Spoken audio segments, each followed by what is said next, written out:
Good day, good morning, good pre-afternoons. Host here bringing you another pre-recorded recording, and today we'll be continuing our walkthrough Let's Play guide of 7 Days to Die with all my tips and tricks to help you better yourself. I'll also be showing you how to find a bit of clay, where to find it, and how to get a forge up and running and how forges actually work. So without further ado, let's get into it. So what you want to do is you want to get your wood, stone and plant fibers and start crafting a lot of stone axes to level up your toolsmithing, like has just happened there. So when you go out in the day, you're not wasting so much time with a crappy little axe. So I'd probably suggest you turn about half of what you can make into arrows and turn the rest into wooden axes. Depends on how many arrows you have. I'm going to have about 100, so it'll be actually quite nice for the next day.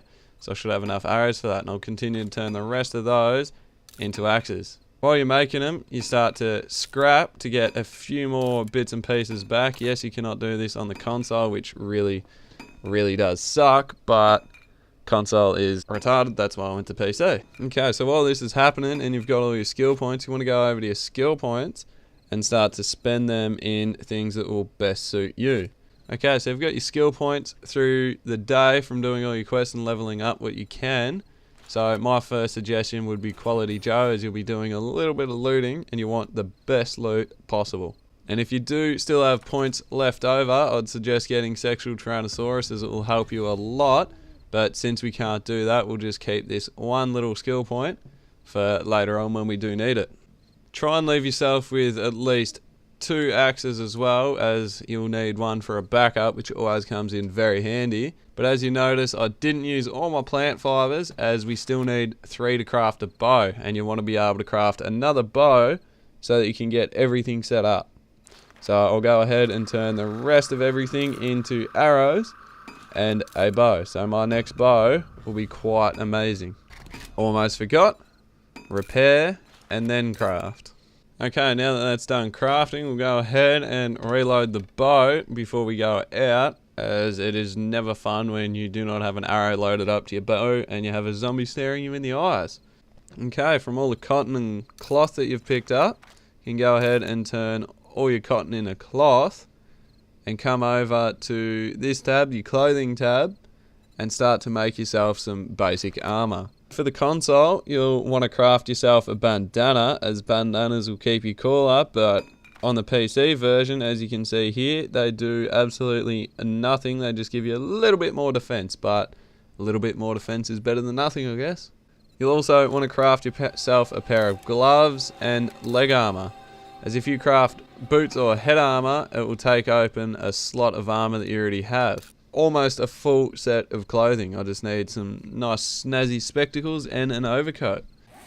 Okay, since I've got enough aloe vera and stuff, I might as well go ahead and make myself another first aid bandage, as they do come in handy. I might find a couple more, but if I can craft at least one more, I'll be happy. And they only take 1 aloe vera, so we might go ahead and just craft 1 aloe vera and 1 first aid bandage when that is done. Okay, that is finished. Now we can go ahead and craft our bandage.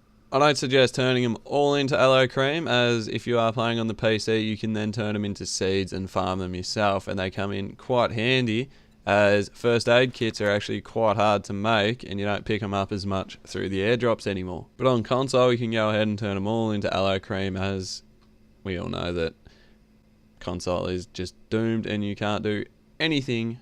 Then you spend the rest of the night crouched and just waiting. Daytime. You've survived your first night, and a chicken. When carving animals, you always want to use a bladed weapon, as it gives you a lot more than just using your axe. Okay, now that I've got this, just harvested some animals, I'm going to go straight back to the base and put them all inside, as meat has a smell range, which is actually quite large, and you can tell by the little icon saying emitting smell. Yes, SMX Mod does make it a lot better. Okay, now we can go and start looking for stuff to get our furnace ready. If you're on console, you're going to need to kill every animal that you come across. If you are looking for animals, I would suggest to just keep following a road, as animals seem to spawn quite close to roads and in the clearings. But if you just cut straight through the bush, you might see a couple every now and then. But For us on PC, it's a lot easier as you get to just go straight into a building like this and get leather. Okay, we're quite lucky to find a police station, as on the top floor there are a lot of these couches, and these couches are the ones you want to go after as they will give you leather. If you're trying to loot in a place and you want to try and get into a building with a big locked door like this, just try checking the side, as most of the time going through the side beside the door is a lot quicker than actually taking the door out itself. Okay, now that you have all the bits that you're going to need for your bellows, you can go ahead and craft that. You'll need to pick up a short pipe, which I was lucky enough to find, and you'll also need another one for the forge. So we'll go over on how to get that, and we'll also need to find some clay. But a little another tip is, if you do find an old ham sandwich, drop it. They are no use. Okay, we're going to go and try and get another short pipe, which you can find by looting a few objects, or from killing certain types of zombies. They have a chance of dropping them.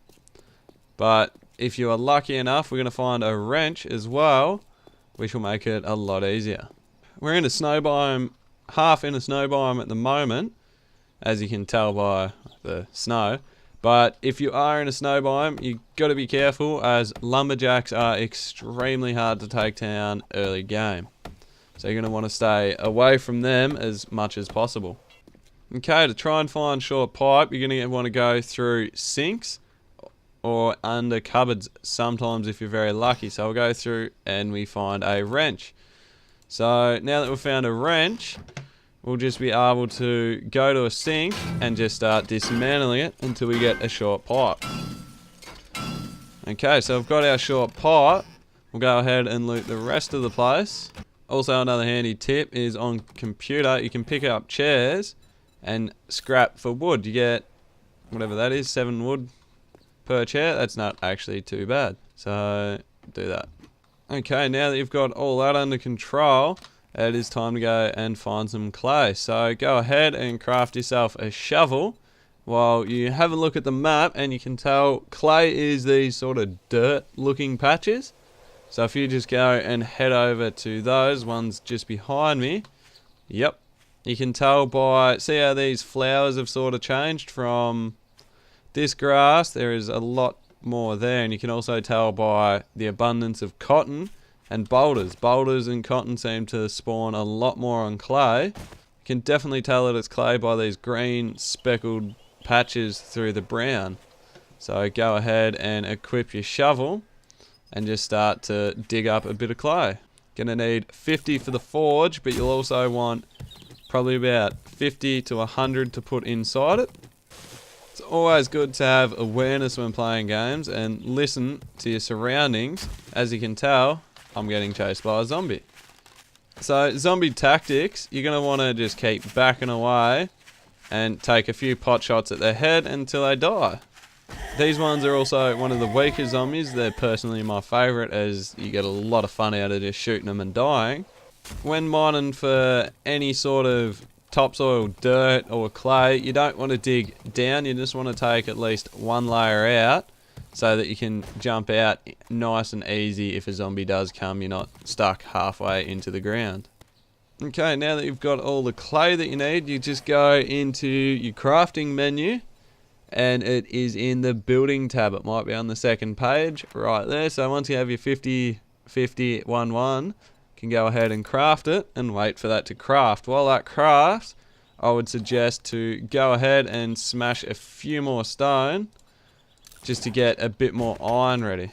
Okay, now your forge is done and you're back at base. You can go ahead and bring it down into your inventory and find a nice place to put it. For me, I'm going to put it just near the doorway. So go ahead, left click, right click, sorry, or L2 to place it. So now this is the part that I had a lot of trouble with when I first started, is you have to bring your fuel up into here, place your fuel, and you place everything in the smelting to melt it down into the forge. You can't craft anything until it's inside the forge itself. So you're going to want to then go ahead and turn it on, like I just did. While we wait for that to smelt in, we're going to go ahead and dump our inventory and go out and get a few more resources. Okay, now that you have a better axe, you'll be able to take out bigger trees. So I'd suggest going for a slightly bigger tree. Depends on how much time you have to waste. If you want to go for one of the biggest trees or just a 900 like I'm going for at the moment, as you get a bigger payout when you destroy it. Also, when smacking things, you don't want to deplete your stamina completely as you start to do less per hit. So when you get down to about 10, you want to wait for a little bit to get your stamina back up, so you can start doing maximum amount of damage per hit. And trust me, in the long run, it is quicker to destroy stuff. While you're out here, you also want to be continuously making a few tools. Since you've got all the resources with you in the first place, you just want to make them, repair them, and continue on that trend. Also, you shouldn't be afraid of just that one little wandering zombie, especially on the computer, as on computer, you get experience every time you kill a zombie. Okay, as you can see, I'm doing 10 per hit, but I'm out of stamina. So if I wait to get it above at least 10, I'll be doing a lot more per hit. Now I'm doing 20 per hit. Okay, there's two things you can do. You can run around and punch grass with your bare fist to level up your athlete so that you can get a better stamina regen, or you can do it with the axe like I like to do, just to get your construction up so that you can then get concrete mixing a lot faster. Okay, so we've got enough stuff in the furnace now at the moment, but as you can see, we can't go and make cooking grill just yet, as you require the anvil. So you have to make the anvil first, which takes quite a long time. And if you do want the experience, go ahead and fill up all the slots, so when that is done, it won't pop over there. As next time you open it, it'll jump into your inventory and you get the experience for it. So while we wait for that to go, we're going to go back out and get a few more resources just to keep everything going nicely. Okay, I've just found my first bear, and you might think, oh, bear, they're going to give you a lot of bloody stuff. No, do not attack a bear for quite a while yet, until you at least have a good gun, as bears are just the destroyer of everything in this game. And if you do see a bear that looks like that and is black, run in the other direction, because that's a zombie bear and it will eat your ass. Now that's all done, you can go back into your forge, and as you see, the anvil pops straight into it and you get a little bit in toolsmithing. So now you have your anvil, but you also can't craft. You have to click on your anvil, bring it up into the tools, which you place just on the anvil slot. You also have two more which are for creating bullets, but now you can go ahead and craft your cooking grill. And about time, because my guy is about to starve to death. See this little time just here? Before you turn and put all your wood into it, you can click quite a few times, place a little bit of wood, and as you see the timer just here going up. Okay, now that we have that sorted, we want to go and get a few more resources before the second night, just so we can do the same as the first. Well, that ends episode 2, so I hope that I've helped you with finding clay and how to use the forge itself, and we'll go into the base preparation in the next episode. So thank you guys for watching. If you did like that video, please remember to like that subscribe button and subscribe to that like button. And as always,